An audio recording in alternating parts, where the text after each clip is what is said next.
सुनेत्रा पवार यांना उपमुख्यमंत्री म्हणून राष्ट्रवादी काँग्रेस पक्षाने प्रेझेंट केले जात आहे. शपथविधीची चर्चा आहे. असं आहे की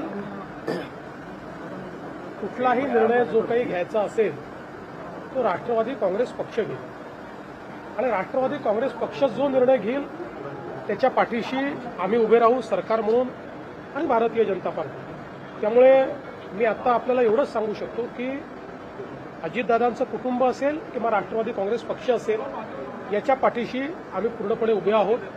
त्यांचे जे काही निर्णय होतील त्या निर्णयांना योग्य ते समर्थन आमच्याकडनं असेल. राष्ट्रवादी काँग्रेस पक्षाकडनं काही तसा प्रस्ताव वगैरे आला का? तर पक्षाकडनं माझ्याशी 2 वेळा चर्चा करून ते गेले आहेत. त्या चर्चेमध्ये त्यांनी त्यांची काय कार्यपद्धती आहे, काय काय ऑप्शन्स आहेत या संदर्भात त्यांनी चर्चा केलेली आहे.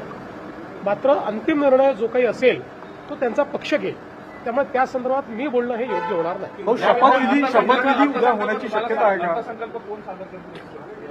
का? आता तरी असं आहे की अजितदादांनी भरपूर तयारी अर्थसंकल्पाची केली होती.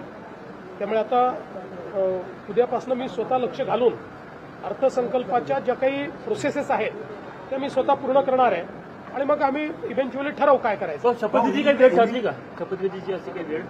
मी तुम्हाला सगळं सांगितलं आहे. याच्यापेक्षा जास्त सांगण्याला माझ्याकडे काही.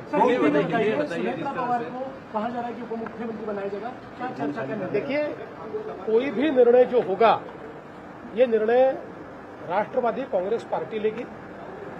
राष्ट्रवादी कांग्रेस पार्टी जो निर्णय लेगी हम उसके साथ खड़े रहेंगे, चाहे वो अजीत पवार जी का परिवार हो या राष्ट्रवादी कांग्रेस पार्टी हो. इनके साथ पूरी ताकत के साथ सरकार के रूप में और भारतीय जनता पार्टी के रूप में हम खड़े.